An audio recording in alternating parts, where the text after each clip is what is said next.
Panda, the Panettone stimulus check, and Panda the virus. This is your midday update on second stimulus. This is Holidays Lalate, your midday lighthearted recording that gives you a little bit of update about holiday decor, how to do it easy breezy for free, and even pennies on the dollar. And this will be a delicious one because I got food coverage later in this video. But first, I'm going to have you the breaking details about your second stimulus check. The bill has been released, and I have the bill with me. It's a 5,000-page bill for your second stimulus check and second stimulus package. I will be going over the deal provisions of the bill. It's overwhelming. There's a lot of details.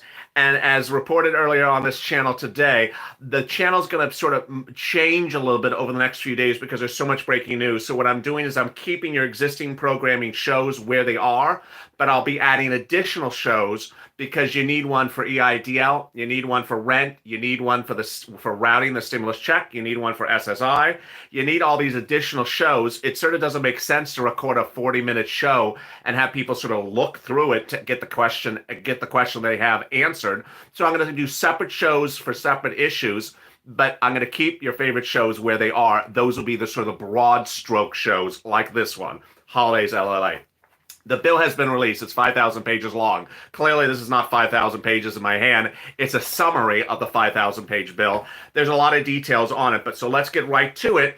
Thank you for joining me on this midday update. And for those that join later in the room or later in this chat or watch this after it is aired live, you can refresh it. Meantime, I will have an update on what you're hearing now later in the recording, but not on all the deal provisions. Let's get right to it. The second stimulus check will be included in the second stimulus package. It will of course, I'm going off the bill. This is not law, so I'm going to refer to it as the bill.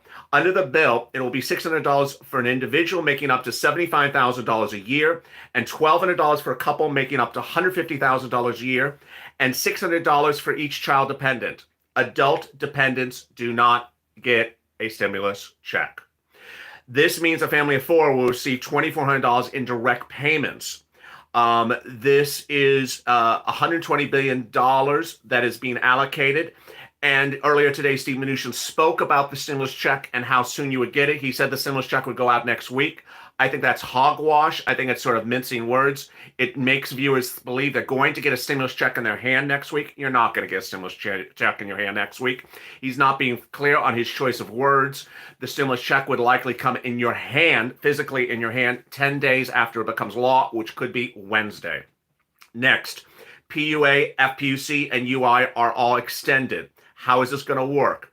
The bill provides $300 of FPUC going starting from the date of enactment to March 14th of next year. It would also extend PUA for those additional weeks. It would also extend UI, which is covered under PEUC, also for those additional weeks. It also provides an additional $100 per week for certain workers who have both wage and self-employment income, but whose UI calculations doesn't take their self-unemployment into account. Let me explain that slower then. So you're getting FPUC for $300 a week going forward to March 14th. It is not retroactive. Joe will take care of that in the third stimulus package. You will have PEUC or PUA to now 50 weeks. It adds the number of weeks that'll carry you to March 14th. So basically, if your UI or PUA has gone inactive, it'll go reactive, and they'll carry you all the way to March 14th of next year. PUA, UI, and FPUC $300 per week. The retroactiveness will be taken care of, Joe, in January. There is no problem with that $100 threshold that was at issue in LWA. The bill provides an extra benefit, $100 per week for certain workers who have both wage and self-employment income, but whose base UI calculation does not cover them. We know more about EIDL grants this afternoon. It's not as good. We also know more about PPP. Let me cut right to the EIDL grants. $200 billion is included for new EIDL grants for businesses in low-income communities, so targeted communities. $3.5 for continuing SBA debt relief payments.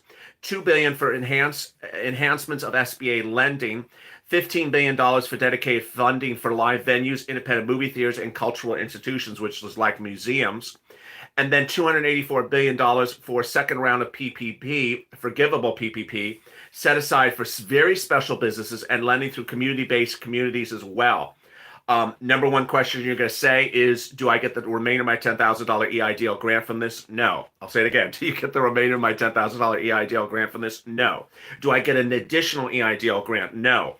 Do I get the EIDL grant that is outstanding that I have not been paid for? Really, really hard to tell at the moment. And I'm going to say it this way. You know how I don't miss my words. Let's say it even says you do get it. Javita's not going to give it to you. So there's what the bill says, and then there's what Javita does. We all know that. Javita Carranza, the head of SBA, if you're just new to this channel in the last, I don't know, 3 months, Javita Carranza does whatever she wants to do. She's the head of SBA. She's going to be there until about the second week of January when Joe Biden replaces her. So it could say you're going to get, a basket of fries, and she's going to say, no, here's an avocado.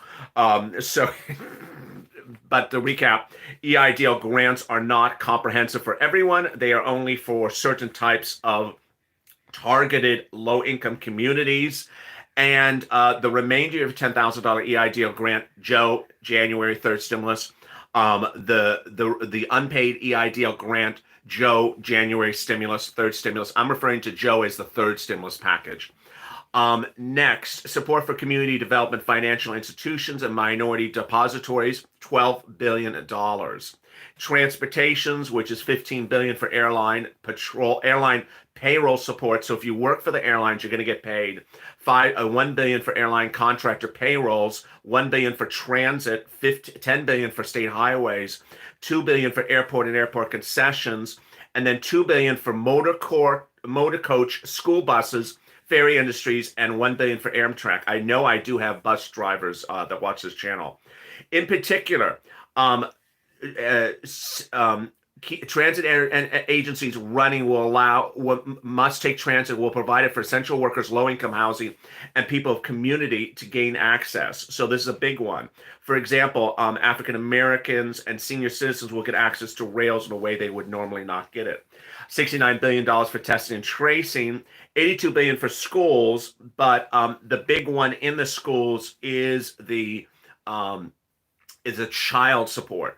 There's a lot of money in here for child support. There's additional money for HBCUs, and there's additional money for elementary and secondary school. Rental assistance. The rental assistance that's coming out this afternoon, this is really surprising. It's not the way rental assistance was written by Nancy Pelosi in the HEROES Act. It's different. So let me explain let me read what I see here, but let me also explain what I read somewhere else from reading the bill. The funds will be targeted to families impacted by COVID-19. They're struggling to make rent and have past due rent compounding on itself. The families will be able to use this assistance for past due rent, future rent payments, as well as pay utilities, energy bills, and prevent shutoffs. $800 billion is reserved for Native American housing entities.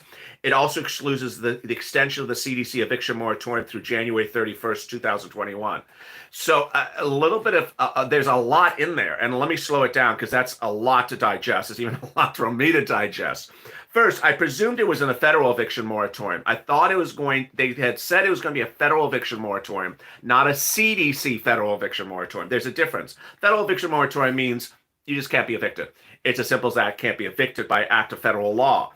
The CDC eviction moratorium is the one that I covered on this channel for 4 months, which basically said, you got to get the CDC form, you got to fill it out, you got to fill out the declaration, you got to give it to the landlord, you got to do things.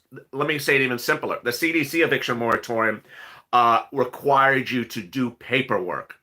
The way they had presented this in the last 24 hours, they presented it as a federal eviction moratorium where it was just automatically, you didn't have to do anything. What's going on here is that it's now described as an extension of the Trump CDC eviction moratorium executive order, which again requires you to fill out paperwork. It's not automatic, and it's to January 31st, 2021. Again, Biden will fix this up in third stimulus. The other thing that is not mentioned in here, but I read elsewhere, is that the rent stimulus, which is now past due rent, future rent, utility rent, energy bills, and shut off.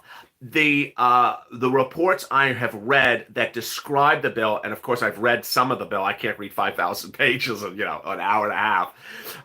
Say that the money for rent will be done by state and local. It's not going to be done by a depository, by an agency where you apply.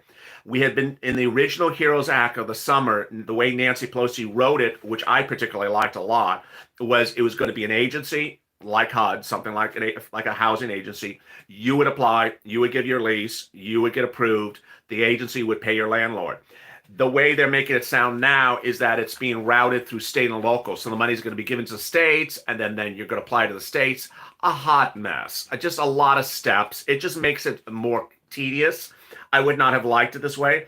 Let's see if Biden changes this, because Nancy had originally wanted it as an agency. I don't like it this way. It's a little too complicated. Nutrition agriculture. This is a big one. And earlier on Mornings Lalate, I told you there's an additional grant for my farmers. I do have farmers. Hi, farmers. I do have farmers who watch this channel. So there is $13 billion in direct payments, purchases, and loans to farmers and ranchers who have suffered losses due to the pandemic. This also includes support to food supplies, to food purchases, donation to food banks, and support to local food sources. So you're going to be asking me, what is the direct payment? How much is it? Don't know. But the bill is $13 billion for sirloin. Sirloin and the farmers got more money again. $13 billion of direct payments. I don't know the amount. I don't know how it works. I don't know how you apply for it. For farmers. So this is very exciting. Additionally, SNAP, which I first broke last night, we now know more about it.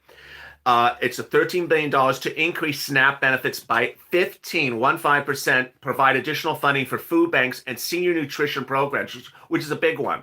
I have a lot of viewers who are using the volunteers to get food that are seniors, and some of those food programs have run out. It would provide additional money to those food banks, thank God. And now your SNAP benefits would be increased 15%. Also ensure that college education has access to SNAP. The bill provides $614 million for nutrition assistance for Puerto Rico and the territories, emergency funds for school and daycare programs, and critical for PEBT. U.S. Postal Service allows, there's a reallocation of funds for postal. Childcare. Here's the childcare, which is very exciting, great news. $10 billion emergency fund for childcare through the CCDBG program allows to give states money that they can provide for childcare assistance to families and help childcare providers cover increased operating costs. This emergency relief will stabilize the childcare market and allow states to expand childcare assistance.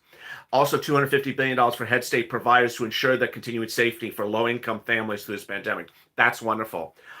Next, broadband. You heard this first last night on this channel as well. And I detail in Mornings Lalate. Now we have the numbers. Free broadband.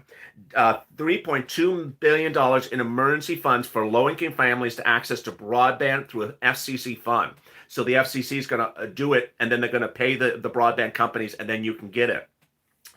Additionally, $1 billion for tribal broadband. $250 billion also for funding for broadband in rural areas, which is a very big issue. So if you are rural or you are low income and you do not have access to broadband, you're getting it. All really exciting. Then there is an extension of the employee tax credit. There is the ability to deduct the PPP, which is very exciting for some PPP borrowers. There is also the meal deduction for 2 years. Business meals will be deducted for 2 years. And remember, business includes anyone who's a Schedule C. So Uber, Lyft, Airbnb, Grubhub, anyone who has a Schedule C, your business meals will be deducted for 2 years. That's a Trump provision. He got it in there. And there you go. There's so much happening. The current situation on the second stimulus bill procedurally is that the bill was released just a few minutes ago. There's all these great stories about, well, the printers were crashing. I did not make this up. Their printers were crashing. They couldn't print out the 5,000 page bill, crushing the printer. And so they're delayed. The proposal is to get this to a vote by Wednesday. They're going to have to extend the extension, extend the extension of the extension again. And to get it to a vote, it only takes one no to kill it. One House no, one Senate no, one Trump veto to kill it. And as simple as that. This is your second stimulus package. Your third stimulus package is coming in right after this. It's sort of like looking at a NASCAR race. This is the lead car, and the back car is coming right behind it immediately. Nancy says it's coming in January. I hope she's writing it right now because this is 5,000 pages, so it takes a little while to write 5,000 pages. And the third stimulus package will have MSC, FPUC retroactive at $600 a week back to July. Would have more rent, would extend the eviction moratorium, would extend PUA and UI further out, would cover the EIDL grant that is unpaid, would cover the EIDL that was partially paid, that would give another round of PPP, and that would extend things like broadband and stuff like that. A lot of details. So if you're joining me at the 16-minute mark with 1,700 people in the room, let me recap what's going on. And I see some of your great questions so far. What is considered low income? Most of these thresholds for low income are the same. So in the case of the stimulus check, they trigger it to 75,000. But most of the things when we're talking about rental assistance or broadband or things like that, which are low income, they generally follow around 45,000 at 2019 earnings. So they're generally around the same threshold. And now let me give you a recording update. If you're just joining me on this holidays LA broadcast midday, the stimulus bill has been released for your second stimulus package. The second stimulus bill, which I have read in part, is 5,000 pages long. In front of me is not 5,000 pages, but a summary of the 5,000 pages. And the 5,000 page bill is mirroring what I recorded on Mornings LA and what I recorded last night. It is consistent. There are some things that are surprising that are not like how we had heard. And I will go over those right now. First, stimulus check, $600. This is a bill. This is not a law. A stimulus check, $600 for individuals. $1,200 for married couples, and a $600 for child dependents. Adult dependents, no stimulus check. If you're on SSI, SSDI, Social Security, or railroad benefits or veterans benefits, it doesn't make any difference. You're getting a stimulus check if you are a single individual. If you're an adult dependent, you're not getting a stimulus check. For the number of family in the household, it is a family of 4. So we have that clarity. So it's up to a family of 4, 2,400. Married couple, 2 kids. Single mom, 3 kids. Family of 4, 2,400. Next, the EIDL grant is not as originally represented in the first documents released overnight. The EIDL grant is only for new low-income community applicants. So it is not the remainder of the $10,000 grant. It is not the remainder. It is not the unpaid EIDL grant. You have not gotten paid. You have not gotten paid a penny for.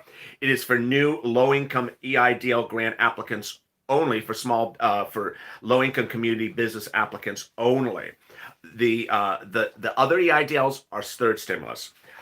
Next, the PUA, PPP, PUA, UI, and FPUC extended to March. Oh, I turned the wrong page. Extended to March 14th. So you would get UI, PUA, and FPUC reactivated if you are inactive, and it will go forward to March 14th, 2021. At that point, it will expire. $300 a week, and this is where we are on the second stimulus package. There's going to be money for child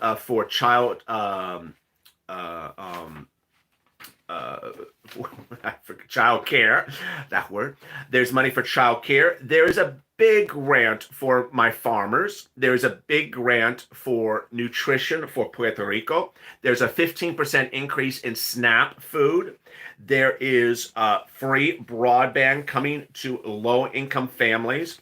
Again, the low-income the level for low-income is the same across the board. It's generally about $49,000.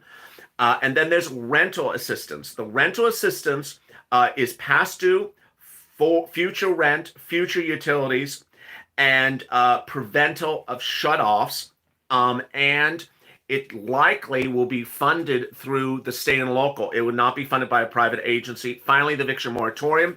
The eviction moratorium will not be as initially believed as a federal eviction moratorium where you just don't do anything. It's just automatic.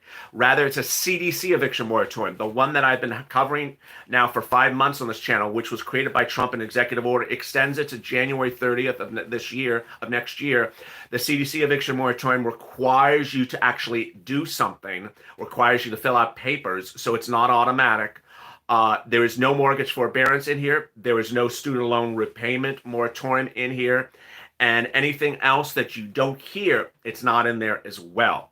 Procedurally, where are they? They need to do an extension of the they need to do extension of the stop of the extension to carry them to maybe Wednesday, and then they're proposing to vote on this in one day, House and then Senate and then President. They want the House to vote first, then they want then they want the Senate, and then they want the President. What is the reaction so far? I don't know, but I will tell you this. This is my reaction, and this is my personal opinion on where we are today. We had always heard that this was going to be a small bill. We always heard this was going to be a targeted, narrow bill with just a few provisions. This is not narrow. This is 5,000 pages long. The HEROES Act was 3,000, 4,000 pages long. This is bigger than even the HEROES Act. This is a behemoth. This is an enormous bill. So I think a lot of people are going to be surprised how big this bill was. It wasn't supposed to be this big. And because it's so big, then it's going to require a lot of chatter. I don't think it's going to pass as easily as you and I thought it was going to pass. I thought this was going to be a bill that had only a series of provisions. I think some of these provisions are controversial. I think some of these provisions may get some Bush pushback and some disagreement over. And I have a feeling that this may not pass on Wednesday. This might be something that'll take a few days of arguing over. It only takes one no vote in the House or Senate to get it killed, and of course the president to veto it. Finally, what I also said in this recording is Steve Mnuchin started the day by saying your second stimulus checks will go out next week. I think that's hogwash.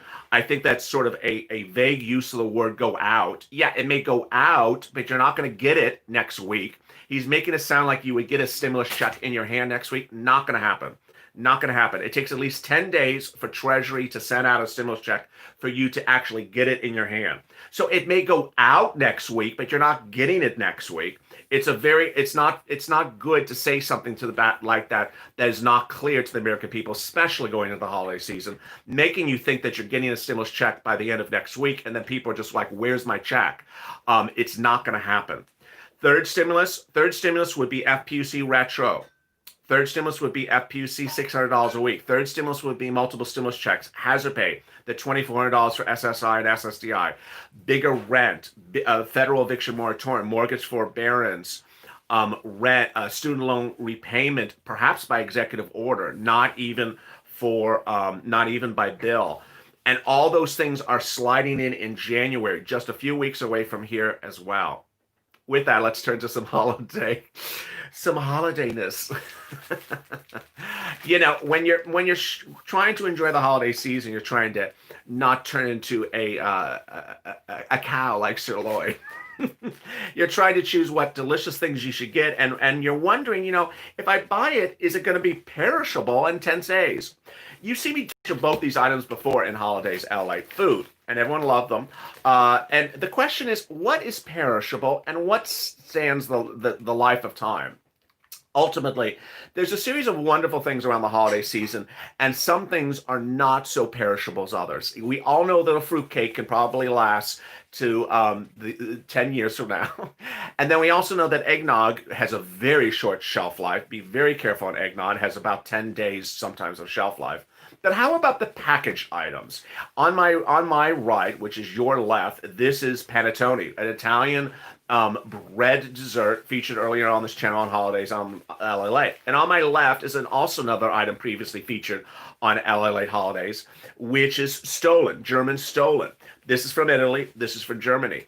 Which one has the shortest shelf life? In this case, neither has a short shelf life. They generally have a shelf life of a few months. This is a packaged product, and because of the packaging process, you can certainly still have this in February, March in some cases. Always you want to look at the shelf life under the box, and it'll give you a date. And this one, it actually has a very good date. It says April 30th, 2021. What's very good is that you generally now the requirements for shelf life determinations are very well documented. So you can see on the bottom of this box that's coming from Europe, they do a very good stamp to ensure that the shelf life is well documented. It is an export, so it is imported from Europe. And the shelf life says 30/04/21. Because it's 30/04/21, that means April 30th, 2021. It means it's good to sell until April of next year. I want to ensure that you don't get sick during the holiday season, whether it's a bad stimulus bill or a bad haircut that I have. No, I love my haircut. But what I don't want you to get sick by thinking that some food is still perishable, not perishable. In the case of this German Stollen, which is of course imported from Germany, is there a shelf life statement on there? There is no shelf life. So you want to be very careful about where you keep things around.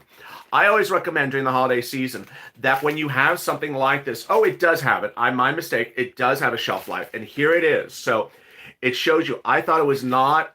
Let me see if I can bring it up to the camera. So here it does show it. I don't know if you can see where my finger is, but it says here it's January. And so it's January 29th of 2021, a really close shelf life. This is really close. And so you don't want to leave this around and thinking, okay, I gotta have it in February. Also, if you open it and then sort of have a little bit and just leave it around, put it in the refrigerator, freeze it, and then take it back out. A January shelf life on an imported product from Germany is very narrow. So you want to be very careful when you're eating food during the holiday season that you do not presume it has an indefinite shelf life. Here, the Italian panettone from Italy, shelf life to March. Here, the German Stollen from Germany, shelf life of just a few weeks. In fact, your third stimulus package will be ready to be done by the time of the German Stollen. A lot of details. Thank you for, I love panettone, said someone. With that, let me answer some of the questions you may have in this chat. So if you've dropped some questions before, drop them now and I'll try to answer them. And then I'll join you on Afternoons Lalate. Do they have a program for the medical card? They do not. The Trump medical card never came to life. That was just a campaign promise. Is anyone standing up for the 1200? I don't know. We will have to guess. What about SSI? Nothing specifically for SSI, but if you will get a stimulus check unless you're an adult dependent. The $200 of SSI, that's not now. That's third stimulus with Joe Biden in January. Where do I look for the rent assistance? That's a great question. The way the surprise is that the rent assistance will likely be run through your state and local. It initially said it was going to be run through a government agency, a federal government agency. Why no HDTV? I don't know what that is. Oh, why no Instagram today? I just sort of rushed on camera. Do they have a program for the medical card? They do not. If you have a child that's still in high school, so the child dependent age, I believe, is 17. So the child dependent age, I believe, is 17. So anyone 17 years or younger, $600 stimulus check. What will we get under Biden? That is all the third stimulus, which I detail in this video. The SSI and SSDI, all those step ups, and that is Biden's stimulus. What I miss? And there you go. How many children have they approved? They have approved a family of 4, so a mom and 3 kids, or a husband or a married couple, 2 kids. Younger than 17, yes. 17, I think it's up to including 17. My son is 23. He does not qualify for a stimulus, and he's a dependent. He will not get a stimulus check. A son who is a 23-year-old college student and an adult dependent will not get a stimulus check. How do we apply for these things? I will be here. This will be the subject of this channel over the next couple of weeks. If you did not watch Mornings LA, I will be adding additional programs throughout the next couple of days. as we start to see the answers, where we'll explain to you how do you apply for rent. It'll be a video just to how do you apply for rent, a video how do you get the EIDL, how do you get this, how do you get the farmers thing, how do you get that. I'll make the videos as time goes on. At the moment, none of these things are open. There's nothing available for you to apply for yet. So sit back and I'll give that information to you as soon as it hits. Thank you for the super chat. When are they going to start to vote? Presumably on Wednesday. As always, thank you for joining me. I'll see you on Afternoons, Lalate. As always, stay informed, stay smiling, and save LA for more.